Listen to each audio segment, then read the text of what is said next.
As the night wraps its velvet cloak around you, softening the edges of the world, imagine stepping into a medieval realm where torchlight dances on cold stone walls, casting shadows that murmur secrets of kings long vanished.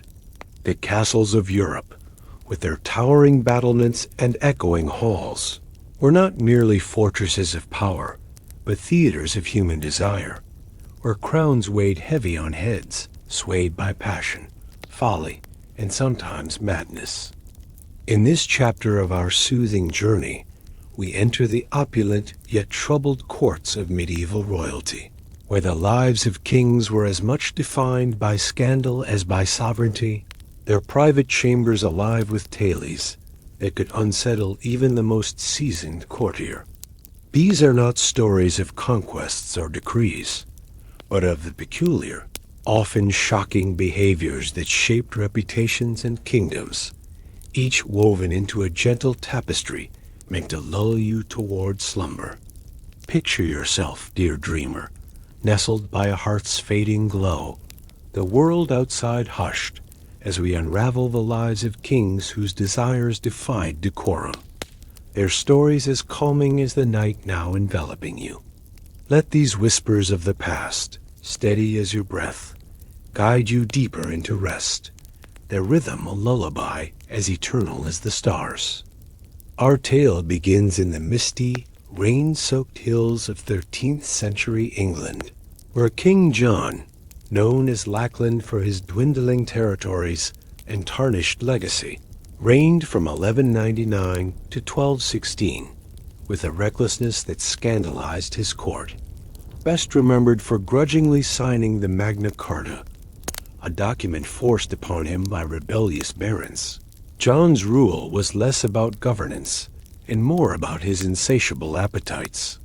His court was a whirlwind of feasts, music, and whispered intrigues, where noble women dreaded royal visits not for political maneuvering, but for the king's roving gaze. Chroniclers like Roger of Wendover, cautious in their words, described John's intemperance with women, a diplomatic phrase for a habit that saw him pursue the wives and daughters of his vassals with a boldness that teetered on tyranny. Imagine a grand banquet in Winchester Castle, the air thick with the scent of roasted venison, spiced wine, and beeswax candles, their flames flickering like secrets. John, his crown glinting in the dim light, would fix his eyes on a baron's wife, his charm a velvet glove over an iron fist, disarming yet dangerous. One tale recounts John imprisoning Isabella of Gloucester, a noble woman, in a royal tower, not for treason, but for spurning his advances, her freedom secured only when her family paid a ransom in gold. Such acts were not mere indiscretions, but calculated power plays, designed to fracture noble alliances by sowing discord in their households. Picture the tension in those halls. Barons exchanging wary glances, their wives cloaked in modesty, their loyalty to the crown strained by fear of John's next whim. Yet, in his delusion, John saw himself as a romantic conqueror, his letters boasting of conquests, both on the battlefield and in the bedchamber, a claim as hollow as the wind now whispering through your dreams. His court, a labyrinth of ambition and betrayal, buzzed with gossip servants whispering in corridors, minstrels weaving veiled warnings into their songs, the air heavy with the weight of unspoken scandals.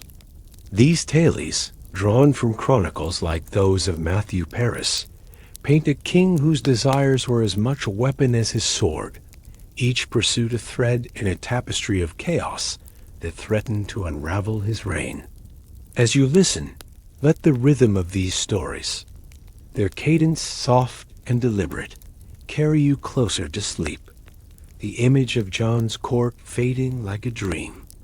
Across the channel, in the sunlit courts of France, Philip IV, known as Philip the Fair for his striking features, ruled from 1285 to 1314 with a piety that cloaked a penchant for intrigue. His reign was marked by bold moves crusades against the Knights Templar, financial reforms to fill royal coffers. But behind this facade of moral rectitude lay a private life that whispered of hypocrisy. The Louvre, his royal seat, was a maze of secret passages and hidden chambers, where torchlight barely reached the corners where scandals were born. The infamous Tour de Nesle affair, a scandal that shook the French court, began when Philip's daughter Isabella, sharp-eyed and unforgiving, noticed her sisters-in-law exchanging gifts with knights in a manner too intimate for courtly propriety. Philip, ever the champion of virtue, launched an investigation with the zeal of a crusader, resulting in 2 princesses imprisoned, their heads shaved in public shame, and their lovers tortured in the Place de Grève, their executions a spectacle that drew gasps from crowds. Picture the scene: a Parisian square at dawn, the air heavy with the scent of damp stone and fear, as knights confessed under duress, their cries mingling with the crowd's murmurs.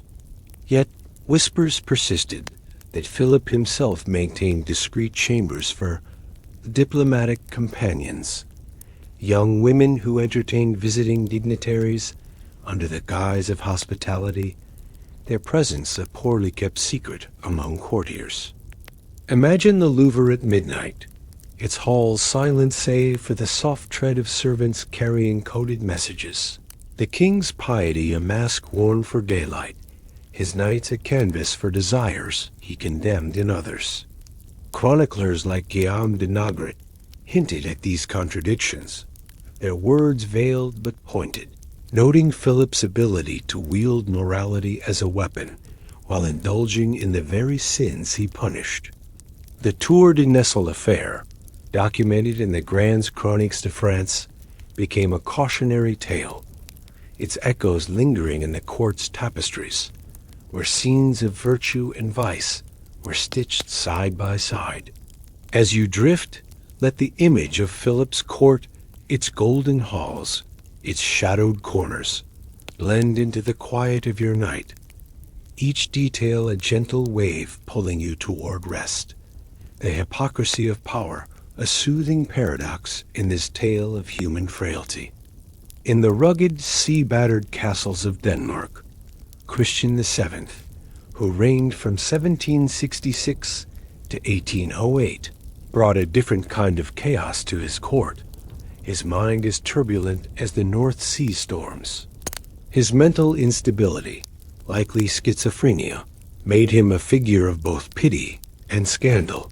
His reign a tapestry of erratic decisions and romantic entanglements that left courtiers in a constant state of unease. Picture a Danish palace, its halls lined with tapestries depicting Viking victories, the air filled with the clatter of dropped goblets and Christian's sudden, unhinged laughter. His queen, Caroline Matilda, watched with weary eyes as her husband chased phantoms, declared his hand a trusted advisor, or rode imaginary horses through state dinners, his mind a labyrinth where reality and delusion blurred. Enter Johann Friedrich Struensee, the king's physician, a man of ambition whose influence extended far beyond medicine. Struensee became not only the de facto ruler, drafting progressive laws that shocked the conservative court, but also Caroline's lover, their affair unfolding under Christian's oblivious gaze.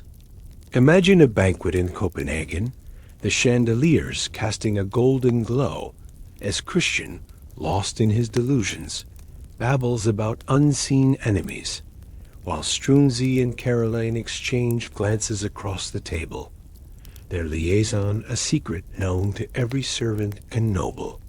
This bizarre triangle, documented by historians like Ludwig Holberg, saw Struensee wielding power while Caroline bore a child many whispered was not the king's. The court buzzed with gossip, maids whispering in corridors, ambassadors penning coded letters to foreign courts, the air thick with the scent of intrigue and candle wax.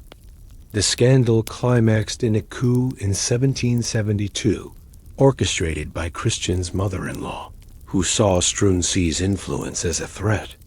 Struensee was arrested, tortured, and executed, his body displayed as a warning. While Caroline was exiled to a lonely castle, her dreams of reform shattered. Christian, untouched by the drama, wandered his palace, a king unmoored from reality. His reign a footnote in Denmark's history, but a vivid tale in our lullaby of scandal. As you listen, let the absurdity of their story, like a dream's faint echo, carry you deeper into the night's calm. Its strangeness, a soothing thread in the tapestry of sleep. In the sun-drenched courts of Castile, Alfonso XI, who ruled from 1312 to 1350, wove a scandal that burned as brightly as the Spanish sun, his heart ensnared by Leonor de Guzman, a noblewoman whose influence eclipsed that of his queen, Maria of Portugal. Alfonso's devotion to Leonor was no secret. He built her palaces, showered her with estates, and paraded her at court as if she were the true queen, her presence a radiant challenge to convention. Picture a banquet in Seville, the air heavy with the scent of jasmine and candle wax, the tables laden with figs, olives, and roasted lamb. As Alfonso's eyes linger on Leonor, her laughter commanding the room while Maria sits in quiet dignity, her father's Portuguese alliance strained by her husband's neglect. Leonor bore Alfonso 10 children, several legitimized as heirs, their titles a public affront to Maria's honor. Chroniclers like Pedro López de Ayala noted that Alfonso spent mere days with his queen, their marriage a diplomatic necessity, while Leonor's estates became his true sanctuary, their halls filled with music and laughter, a court within a court. Imagine the whispers among Castilian nobles, their loyalty divided between duty to the crown and resentment at Leonor's power, their wives wary of the king's favor. When Alfonso died in 1350, struck down by the Black Death during a siege, Maria seized her moment, ordering Leonor's imprisonment and execution in a vengeful act that shocked the court. Picture the silence that followed, the Castilian air heavy with the weight of a queen's wrath and a king's obsession. The nobles' whispering of love turned deadly, their tale a thread in the night's quiet weave, soothing as it carries you toward slumber. The court of Castile, with its sunlit plazas and shadowed intrigues, was a stage where passion and power danced, its echoes a gentle hum in the darkness now surrounding you. Further east, in the opulent courts of Bohemia, Wenceslas IV, king from 1378 to 1419, ruled with a volatility that matched his penchant for excess. His reign a tapestry of drunken feasts and romantic scandals that left his kingdom reeling. Known as the Idle King, Wenceslas preferred goblets to governance, his court a chaotic blend of revelry and intrigue. Picture a Prague castle at midnight, its halls echoing with the clink of tankards and the laughter of courtiers. Wenceslas at the center, his crown askew, his speeches slurred with wine. His romantic entanglements were as erratic as his rule, with chroniclers like Cosmas of Prague noting his fondness for tavern maids and noblewomen alike. Their names lost to history, but their stories woven into court gossip. One tale tells of Wenceslas appearing at a council meeting in nothing but a sword belt, his justification a slurred declaration that clothes are for the timid. His queen, Joanna of Bavaria, endured these humiliations with stoic grace, her presence a stabilizing force in a court that teetered on chaos. Yet Wenceslas's behavior, his drunken duels, his midnight wanderings through Prague's tavern sparked unrest, culminating in his deposition as Holy Roman Emperor in 1400, a rare rebuke for a king. Imagine the Bohemian nobles, their patience worn thin, plotting in shadowed chambers, their whispers a counterpoint to the king's raucous laughter. As you drift, let the image of Wenceslas's court, its chaos softened by time, blend into the quiet of your night, its excesses a soothing paradox in this tale of royal folly. These kings, John with his predatory charm, Philip with his veiled hypocrisy, Christian with his unhinged affections, Alfonso with his brazen devotion, and Wenceslas with his reckless excess, were not just rulers, but men caught in the web of their desires. Their scandals a mirror to the human heart's complexity. Their courts, from England's damp halls to Bohemia's raucous chambers, were stages where power and passion collided, each act a story that resonates like the soft hum of night. Picture their world: the clink of goblets, the rustle of silk, the flicker of torchlight on stone, each sound a note in a lullaby that spans centuries. The medieval court was a place of splendor and shadow, where kings ruled by day and chased dreams by night, their stories now fading into the quiet of your own rest. Chroniclers, from Matthew Paris to Cosmas of Prague, captured these tales with a mix of awe and disapproval, their words preserving the scandals that shaped kingdoms as surely as wars or laws.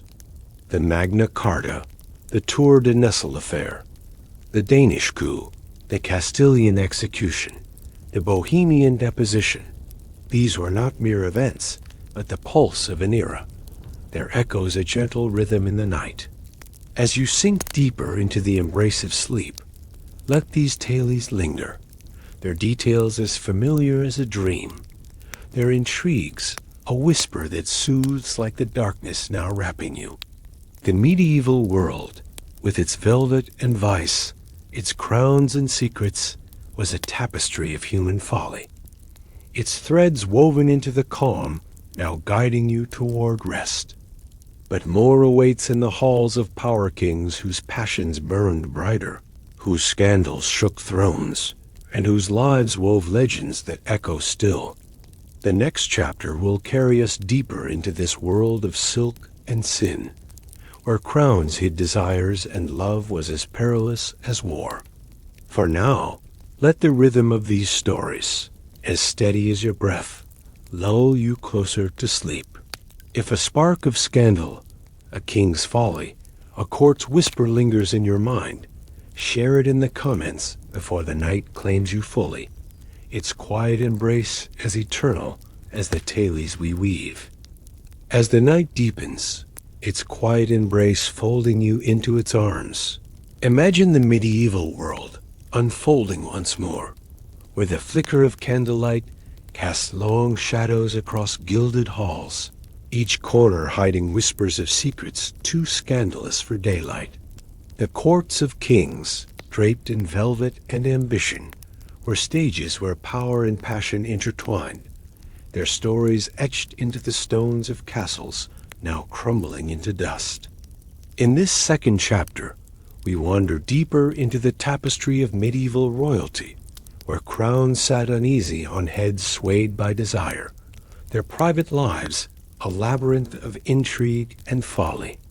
These are tales not of conquests or councils, but of kings whose hearts and whims defied decorum, their scandals rippling through kingdoms like a soft breeze through a sleeping forest.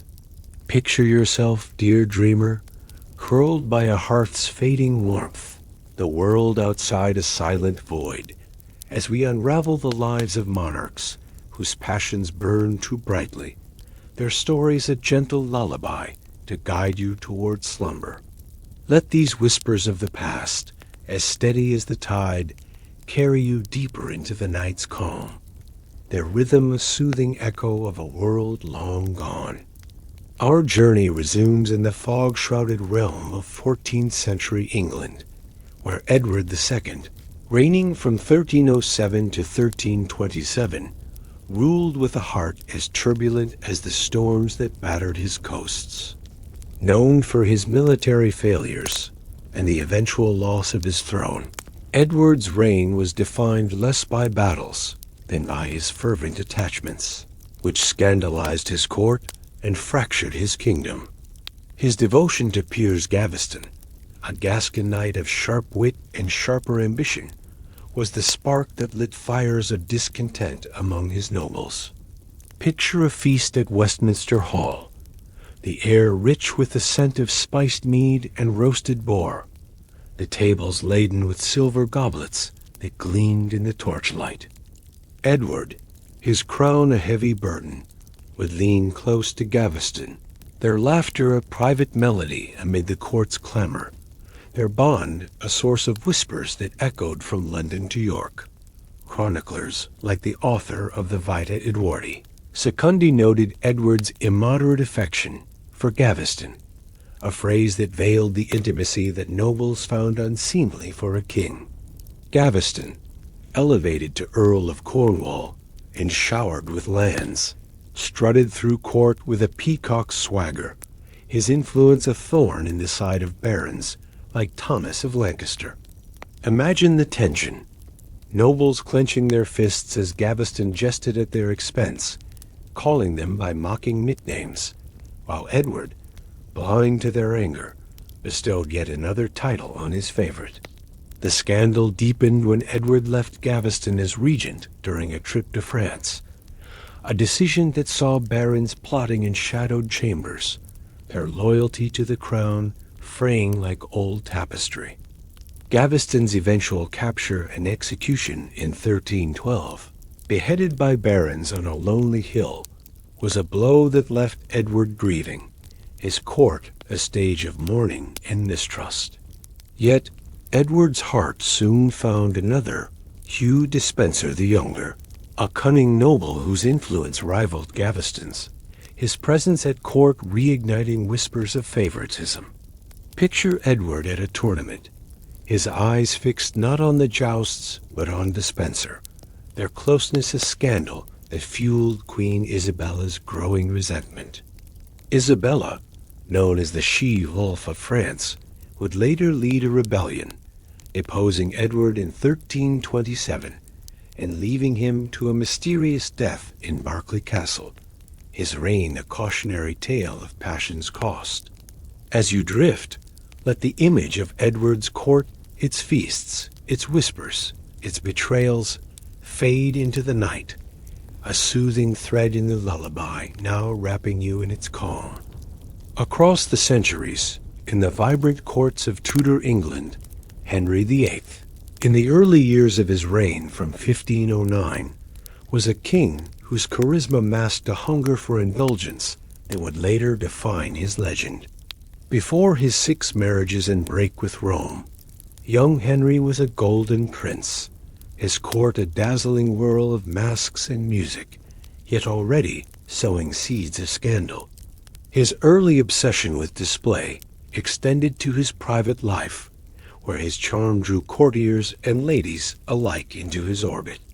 Imagine Greenwich Palace, its halls aglow with candlelight, the air alive with the strum of lutes and the laughter of nobles, as Henry, broad-shouldered and golden-haired, danced with a grace that belied his later bulk.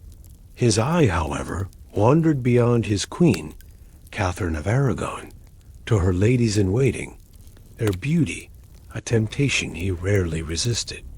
One such lady, Elizabeth Blount, known as Bessie, became his mistress in 1519, bearing him a son, Henry Fitzroy, whom he acknowledged with pride, a public slight to Catherine's barren years.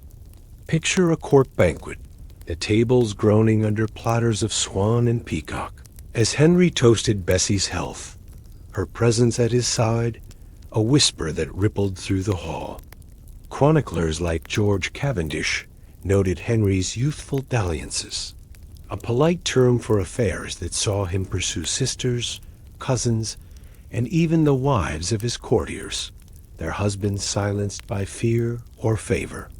The court buzzed with gossip, servants whispering of late-night visits, while Catherine, devout and dignified, prayed in her chapel, her heart heavy with her husband's betrayals. Henry's early reign was a carnival of excess tournaments, where he jousted in gilded armor, masks where he played gods and heroes, his desires cloaked in the pageantry of chivalry. Yet these indulgences sowed discord, as nobles like the Duke of Buckingham grumbled at the king's favoritism toward low-born mistresses, their resentment a spark that would later flare into rebellion. As you listen, let the glitter of Henry's court, its music and its shadows, blend into the quiet of your night, each detail a gentle wave pulling you toward rest. The young king's passions, a soothing echo of a world both radiant and flawed. In the windswept halls of 15th century Scotland, James IV, reigning from 1488 to 1513, wove a different kind of scandal, his court a blend of Renaissance splendor and personal excess that captivated and divided his kingdom. Known for his military ambition and patronage of the arts, James was a king of contradictions, his piety matched by a passion for romantic entanglements that rivaled his southern neighbor. Picture Stirling Castle, its great hall adorned with tapestries of unicorns and knights, the air thick with the scent of heather and wax, as James presided over feasts that lasted until dawn. His devotion to Margaret Drummond, a noblewoman of striking beauty, was the talk of the court, her presence at his side a challenge to his betrothal to Margaret Tudor, a diplomatic match meant to secure peace with England. Chroniclers like Robert Lindsay of Pittscotty recorded James's ardent love for Margaret Drummond, noting how he gifted her estates and jewels, her chambers a second court where poets and musicians gathered. Imagine the scene, a moonlit garden where James and Margaret strolled, their laughter mingling with the rustle of leaves, while courtiers whispered of a king too enamored to heed politics. The scandal deepened when Margaret died in 1501 under mysterious circumstances. Some whispered poison, others heartbreak, her death clearing the way for James's marriage to Margaret Tudor.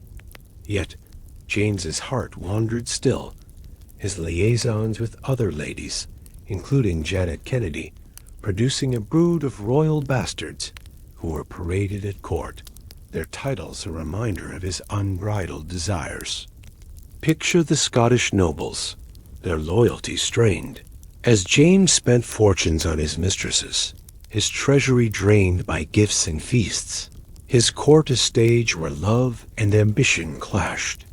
His death at Flodden in 1513, cut down in battle against the English, left his scandals as a bittersweet legacy, his court a memory of splendor and folly. As you drift, let the image of Stirling's torchlit halls, their music and their secrets, fade into the night's embrace, a soothing thread in this tapestry of royal excess.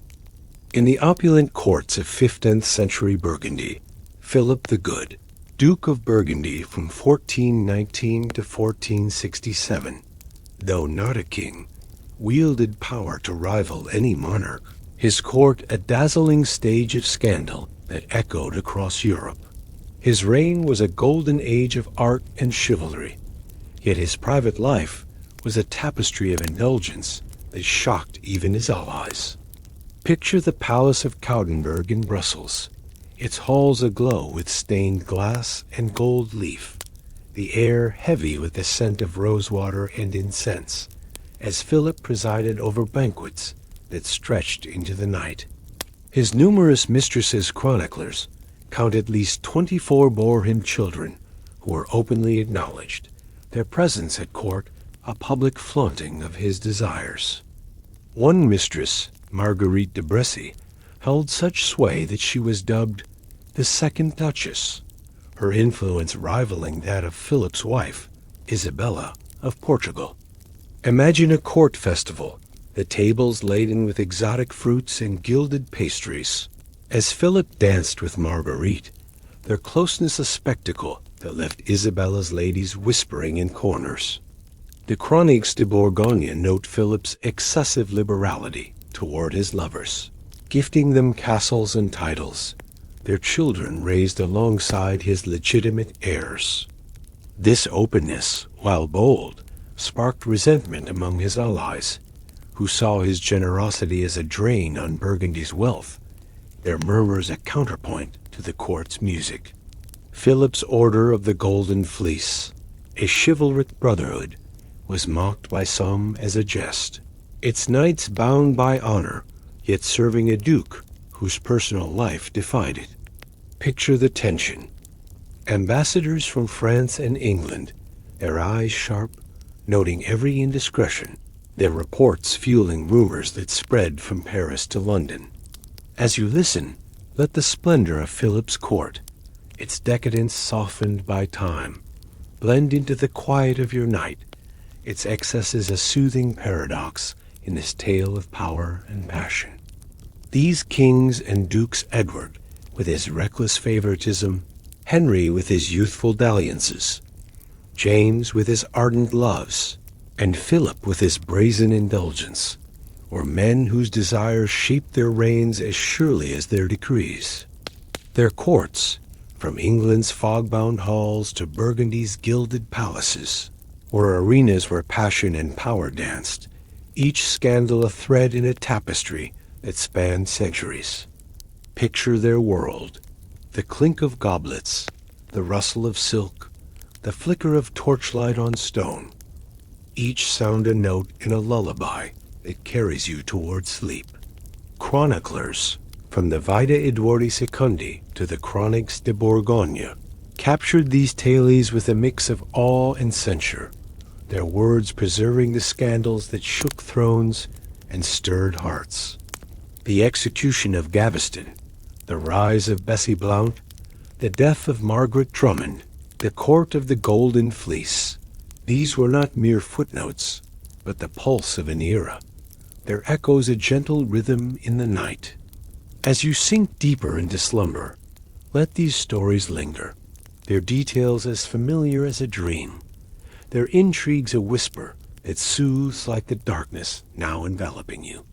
The medieval world, with its splendor and shadow, was a stage of human folly, its threads woven into the calm now guiding you toward rest. But the tapestry of scandal stretches further, with more kings whose desires defied crowns, their stories waiting to unfold. The next chapter will carry us deeper into this world of silk and sin, where thrones trembled under the weight of passion and secrets whispered in every hall. For now, let the rhythm of these tales, as steady as your breath, lull you closer to sleep. If a spark of scandal a king's obsession, a court's murmur lingers in your mind, share it in the comments before the night claims you fully, its quiet embrace as eternal as the stories we weave. As the night unfurls its quiet veil, wrapping you in a cocoon of stillness, imagine the medieval world shimmering into view, where moonlight spills through arched windows, casting silver patterns across halls heavy with secrets. The courts of kings, adorned with tapestries and ambition, were not just seats of power, but stages for human frailties, where crowns glittered yet failed to conceal the desires that stirred beneath. In this third chapter, we wander deeper into the labyrinth of medieval royalty, where the private lives of kings wove scandals that rippled through time, their stories as soft as the shadows now pooling around you. These are not tales of treaties or triumphs, but of monarchs whose passions defied decorum, their whims shaping kingdoms as surely as their scepters. Picture yourself, dear dreamer, nestled by a hearth's last embers, the world outside a hushed void, as we unravel the lives of kings whose hearts burned with reckless fervor, their tales a gentle lullaby to guide you toward slumber. Let these whispers of the past, as steady as a river's flow, carry you deeper into the night's embrace, their rhythm a soothing echo of a world both grand and flawed. Our journey begins in the rugged hills of 14th century Navarre, where Charles II, known as Charles the Bad, reigned from 1349 to 1387 with a cunning that matched his scandalous appetites. His small kingdom, nestled between France and Aragon, was a chessboard of intrigue, and Charles played it with a ruthlessness that shocked even his allies. Yet, it was his private life that fueled the whispers that echoed from Pamplona to Paris. Charles's court was a whirl of feasts and betrayals, where his charm, sharp as a blade, drew noble women into his orbit, their honor a pawn in his games of power. Picture a banquet in the castle of Olite, the air thick with the scent of roasted pheasant and mulled wine, the tables aglow with candles that flickered like secrets. Charles, his dark eyes glinting, would toast a noblewoman, his words laced with flattery, while his queen, Joan of France, sat in quiet dignity, her heart shadowed by his indiscretions. Chroniclers like Jean Froissart noted Charles's unrestrained desires, a polite veil for liaisons that saw him pursue the wives of allies and enemies alike, their compliance secured through promises or threats. One tale, whispered in the Chronique Normand, tells of Charles seducing the wife of a French lord during a diplomatic summit, their late-night trysts in a secluded tower sparking a feud that cost the lord his lands. Imagine the tension. French envoys exchanging wary glances, their reports to Paris detailing not just treaties, but the king's wandering hands, their words fueling rumors that painted Charles as a predator cloaked in royal silk. His scandals were not mere dalliances, but tools of manipulation, each conquest a move to weaken rivals or bind allies through shame. Yet Charles reveled in his reputation, his letters boasting of his conquests of the heart, a claim that rang hollow as his kingdom teetered on the edge of war. Picture the Navarrese court, its halls alive with music and menace, as nobles whispered of a king whose desires were as dangerous as his plots, their loyalty strained by fear of his next whim. As you drift, let the image of Charles's court, its feasts, its shadows, its betrayals fade into the night, a soothing thread in the lullaby now wrapping you in its calm. Across the border, in the shadowed courts of 15th century France, Louis XI, known as the Spider King, reigned from 1461 to 1483 with a mind as intricate as the webs he wove. His reign was marked by cunning diplomacy and ruthless consolidation, but his private life spun tales that rivaled his political intrigues. Louis's court at Plessis-les-Tours was a fortress of paranoia, its walls lined with tapestries that seemed to watch as closely as the king himself. Yet, behind his austere facade lay a penchant for indulgence that shocked his pious courtiers. Picture a quiet evening in the royal chapel, the air heavy with incense, as Louis knelt in prayer, his gaunt face a mask of devotion, while servants whispered of the women who visited his chambers under cover of night. Chroniclers like Philippe de Comines recorded Louis's private entertainments, a discreet term for liaisons with merchants' daughters and noblewomen, their presence at court a secret kept by fear of the king's spies. One scandal involved a young woman, Agnes Sorel, whose beauty captivated Louis's father, Charles VII, but whose sister, Antoinette, caught Louis's eye in his early years as Dauphin. Antoinette's favor at court, marked by gifts of jewels and silks, sparked rumors that Louis, then a prince, had orchestrated her marriage to a loyal courtier to keep her close, her husband a silent witness to the king's desires.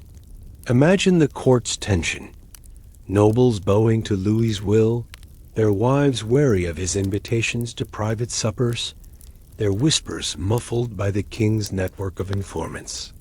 Louis's scandals were not mere indulgences, but extensions of his control, each liaison a thread in the web that bound his court to his will. Picture a moonlit garden at Plessis, where Louis strolled with a veiled companion, their conversation a blend of flattery and strategy, while guards stood watch, their loyalty bought with gold and fear. As you listen, let the image of Louis's court, its secrecy and its splendor, blend into the quiet of your night, each detail a gentle wave pulling you toward rest. The Spider King's intrigues a soothing paradox in this tale of power and passion. In the windswept castles of 13th century Norway, Hakon IV, reigning from 1217 to 1263, brought a different kind of scandal to his rugged kingdom. His court a blend of Viking legacy and emergent chivalry. Known for unifying Norway and expanding its reach, Hakon's personal life was a storm that rivaled the seas he sailed. His devotion to his mistress, Konga the Young, a woman of low birth, scandalized a court still bound by Old Norse traditions. Picture Bergen's great hall, its timbers carved with dragons, the air thick with the scent of pine and mead, as Hakon raised a horn to Kanga, her presence at his side a defiance of his queen, Margaret of Denmark. The saga of Hakon Hakonsson notes his uncommon affection for Konga, who bore him children he openly acknowledged, their names etched in royal records alongside his legitimate heirs. Imagine the scene: a winter feast, the hall warmed by roaring fires, as Kanga sat near the throne, her laughter a melody that drowned out the queen's quiet prayers. Norwegian nobles, their loyalty rooted in tradition, grumbled at Hakon's favoritism, their whispers of Kanga's influence fueling tensions that threatened alliances with Denmark. One tale tells of Hakon gifting Kanga a coastal estate, its revenues rivaling those of his vassals, a move that saw jarls plotting in shadowed longhouses, their axes gleaming with intent. The scandal deepened when Kanga's brother, a minor knight, was elevated to a royal advisor, his sudden rise a spark that ignited feuds among the old guard. Hakon's death in 1263, far from home in the Orkneys, left his court divided, his scandals a legacy that lingered in Norway's sagas, their echoes a soft hum in the night now surrounding you. As you drift, let the image of Hakon's hall, its firelight and its tensions, fade into the darkness, a soothing thread in this tapestry of royal excess. In the sunlit courts of 14th century Aragon, Peter IV, known as the Ceremonious, reigned from 1336 to 1387 with a devotion to ritual that masked a private life of startling audacity. His court in Zaragoza was a stage of splendor, where every gesture was choreographed. Yet his personal desires defied the order he imposed. Picture the Aljaferia Palace, its arches adorned with intricate tiles, the air heavy with the scent of orange blossoms and wax, as Peter presided over feasts that rivaled those of emperors. His obsession with Eleanor of Sicily, a noble woman who was not his queen, became the talk of the court, her presence a radiant challenge to his third wife, Eleanor of Castile. The Chronica de Pedro IV records his ardent attachment to Eleanor, noting how he gifted her a palace wing, her chambers a second court where poets sang her praises. Imagine a banquet under starlight, the courtyard alive with music. As Peter danced with Eleanor, their closeness a spectacle that left Eleanor's ladies whispering in corners. His queen, bound by duty, endured the humiliation, her Castilian allies sending sharp letters that went unanswered. Peter's scandals extended beyond Elinor. He kept a retinue of court entertainers, women whose talents were more private than public, their names whispered in markets from Barcelona to Valencia. One tale tells of Peter hosting a masked ball, where he and his favorites mingled incognito, their laughter a secret that fueled rumors of debauchery. Aragonese nobles, their loyalty strained, grumbled at the king's excesses, their taxes funding his indulgences, their murmurs a counterpoint to the court's music. Peter's reign, though marked by conquests, was equally defined by these scandals. Their echoes a gentle rhythm in the night, now guiding you towards sleep. As you listen, let the splendor of Peter's court, its decadence softened by time, blend into the quiet of your night, its passions a soothing paradox in this tale of power and desire.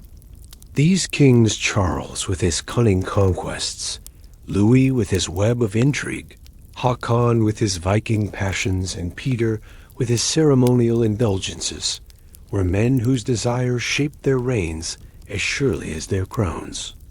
Their courts, from Navarre's rugged halls to Aragon's sunlit palaces, were arenas where passion and power clashed, each scandal a thread in a tapestry that spanned centuries. Picture their world: the clink of goblets, the rustle of silk, the flicker of moonlight on stone, each sound a note in a lullaby that carries you toward slumber.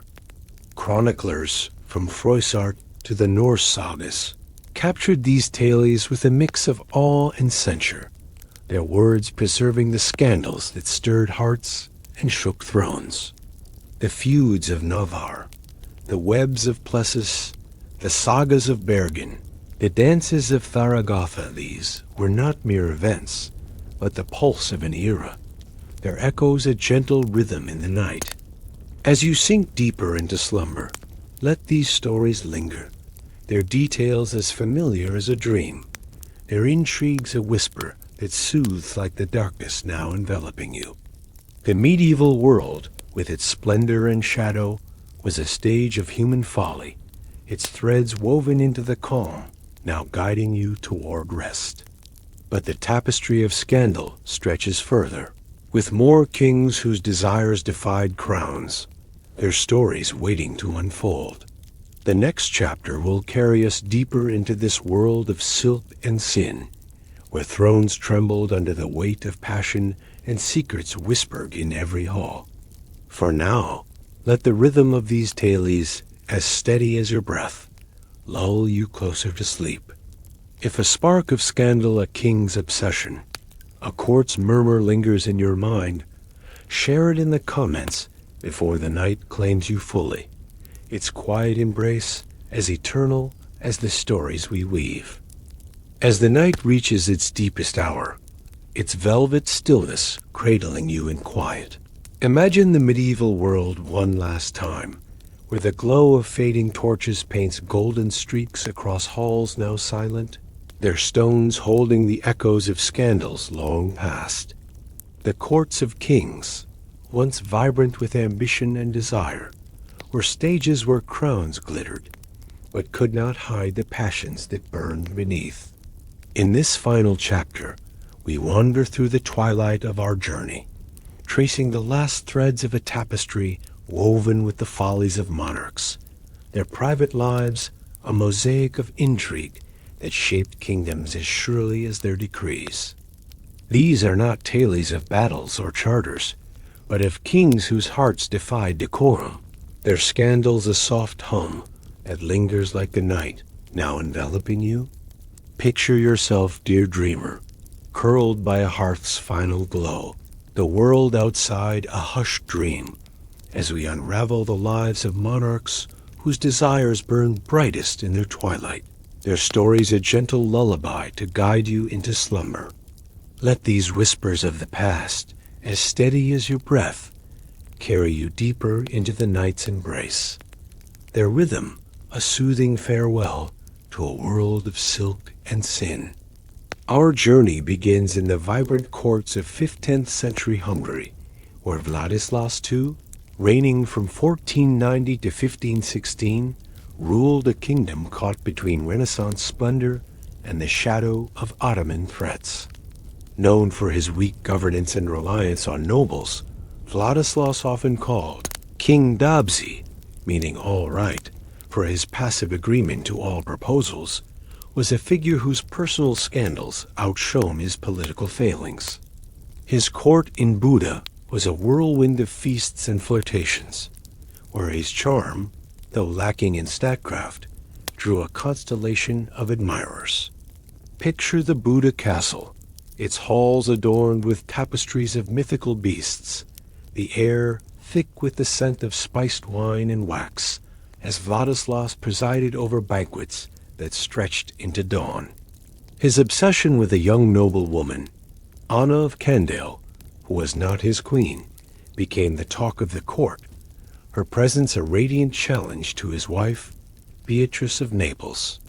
Chroniclers like Antonio Bonfini noted Vladislas's imprudent affections, a delicate phrase for his open devotion to Anna, whom he showered with jewels and estates, her chambers a second court where poets and musicians gathered. Imagine a moonlit banquet, the courtyard alive with lutes and laughter.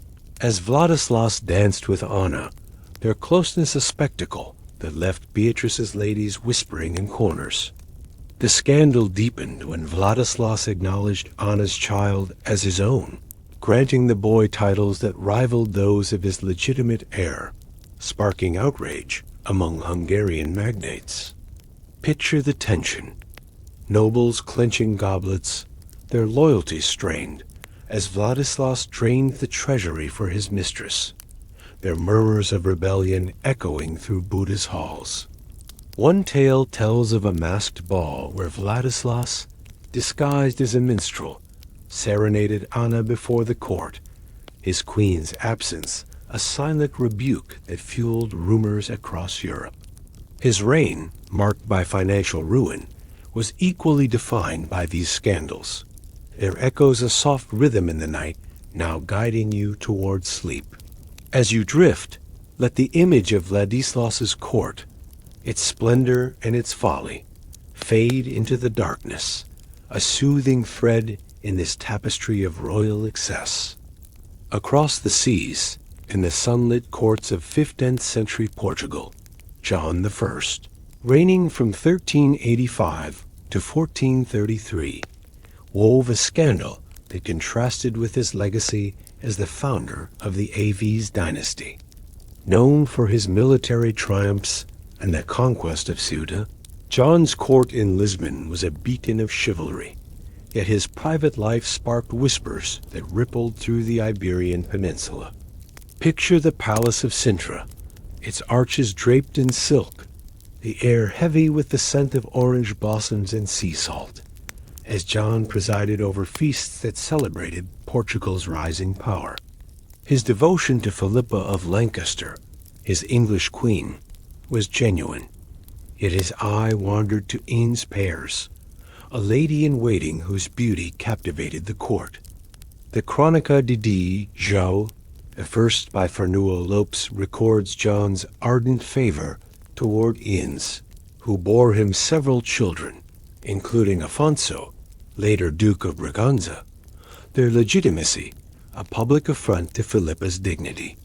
Imagine a royal hunt, the forests alive with the baying of hounds. As John rode beside Ines, their laughter a melody that drowned out the queen's quiet grace. Portuguese nobles, bound by loyalty, grumbled at Ines's influence, her family elevated to high offices, their wealth a spark that ignited tensions with England's allies. One tale tells of John gifting Ines a coastal villa, its gardens a haven where they met under starlight, their trysts a secret kept by loyal guards. The scandal deepened when Philippa, in a rare act of defiance, banished Ines from court, only for John to recall her, his heart unmoved by diplomacy. Picture the court's silence, the air heavy with unspoken resentments, as nobles whispered of a king whose love threatened alliances, their loyalty fraying like old sails.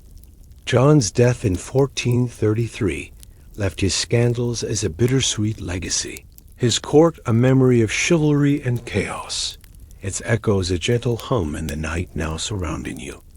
As you listen, let the image of John's court, its sunlight and its shadows, blend into the quiet of your night, its passions a soothing paradox in this tale of power and desire. In the misty highlands of 14th century Scotland, David II, reigning from 1329 to 1371, brought a different kind of scandal to a kingdom scarred by wars with England. Known for his resilience after years as an English captive, David's return to Scotland was marked by a court that pulsed with both defiance and indulgence. Picture Edinburgh Castle, its halls warmed by roaring fires, the air thick with the scent of heather and ale, as David presided over feasts that rallied his battered nobles. His marriage to Joan of England, a diplomatic union, was strained by his pursuit of Catherine Mortimer, a woman of obscure origins whose presence at court shocked the Scottish lords. The Chronicle of Lanercost notes David's unseemly attachment to Catherine, whom he openly favored, granting her lands and titles that rivaled those of his queen. Imagine a winter banquet, the hall aglow with torchlight, as David toasted Catherine, her laughter a challenge to Joan's silent dignity, the court buzzing with whispers of a king too enamored to heed politics. The scandal deepened when David, after Joan's death, married Catherine, elevating her to queen, a move that saw nobles like Robert Stewart plotting in shadowed chambers, their loyalty strained by David's disregard for tradition. One tale tells of David leading a hunt with Catherine at his side, their public affection a spectacle that fueled English propaganda, painting him as a king ruled by passion. Picture the tension. Scottish lords, their swords sharp, murmuring of rebellion, their alliance with France tested by David's whims. His death in 1371, childless and embattled, left his scandals a lingering echo in Scotland's rugged history, their rhythm a soft thread in the night, now guiding you toward slumber. As you drift, let the image of David's court, its firelight and its feuds, fade into the darkness, a soothing note in this tapestry of royal folly. In the opulent courts of 15th century Poland, Casimir IV Jagiellon, reigning from 1447 to 1492, ruled a burgeoning empire, yet his private life wove scandals that rivaled his conquests. His court in Krakow was a beacon of Renaissance culture, its halls alive with scholars and artists, yet his personal desires cast shadows over his legacy. Picture the wall castle, its tapestries glowing in candlelight, the air heavy with the scent of amber and wine, as Casimir presided over feasts that celebrated Poland's golden age. His fascination with a young noble woman, Barbara Grodry, though she belonged to a later era, echoed in tales of an earlier mistress, Sophia Holschowska, whose influence rivaled that of his queen, Elizabeth of Austria. The Annal of Jan de Gosch record Casimir's immoderate devotion to Sophia, who bore him children he acknowledged with pride, their presence a public slight to Elizabeth's Habsburg lineage. Imagine a court festival, the tables laden with venison and honeyed pastries. As Casimir danced with Sophia, their closeness a spectacle that left Elizabeth's ladies whispering in corners. Polish nobles, their loyalty strained, grumbled at Sophia's power, her family elevated to high offices, their wealth a spark that ignited tensions with Lithuania's magnates. One tale tells of Casimir hosting a secret banquet for Sophia in a Krakow manor, their laughter mingling with the music of lutes, while spies reported to Vienna, fueling Habsburg resentment. The scandal deepened when Casimir's favoritism toward Sophia's kin sparked a minor rebellion, swiftly crushed but never forgotten. Its echoes a reminder of a king whose heart defied his crown. Picture the court's tension. Ambassadors noting every indiscretion, their reports spreading from Krakow to Rome, the air heavy with the weight of royal folly. As you listen, let the splendor of Casimir's court, its decadence softened by time, blend into the quiet of your night, its passions a soothing paradox in this tale of power and desire. These kings, Vladislas with his reckless affections, John with his chivalric indiscretions, David with his defiant loves, and Casimir with his Renaissance indulgences, were men whose desires shaped their reigns as surely as their thrones. Their courts, from Hungary's vibrant halls to Poland's golden castles, were arenas where passion and power clashed, each scandal a thread in a tapestry that spanned centuries. Picture their world: the clink of goblets, the rustle of silk, the flicker of torchlight on stone, each sound a note in a lullaby that carries you toward slumber. Chroniclers, from Bonfini to Dogash, captured these tales with a mix of awe and censure, their words preserving the scandals that stirred hearts and shook kingdoms. The feasts of Buda, the hunts of Sintra, the banquets of Edinburgh, the festivals of Krakow, these were not mere events, but the pulse of an era, their echoes a gentle rhythm in the night. As you sink deeper into slumber, let these stories linger, their details as familiar as a dream, their intrigues a whisper that soothes like the darkness now enveloping you. The medieval world, with its splendor and shadow, was a stage of human folly, its threads woven into the calm, now guiding you toward rest. As we close this tapestry of scandal, reflect on the kings we've met across these chapters, men whose crowns could not contain their hearts, their desires a mirror to the frailty we all share. From John's predatory charm to Vladislas's reckless devotion, their stories are not just relics of a distant past, but echoes of humanity, their flaws as eternal as the night now holding you. The medieval court, with its velvet and vice, its power and passion, was a world where love could topple thrones, where whispers shaped destinies. Let these tales, now fading like embers, carry you into dreams, their rhythm a final lullaby as you drift into the quiet of sleep. If a spark of scandal, a king's folly, a court's murmur lingers in your mind, share it in the comments before the night claims you fully, its embrace as eternal as the stories we've woven.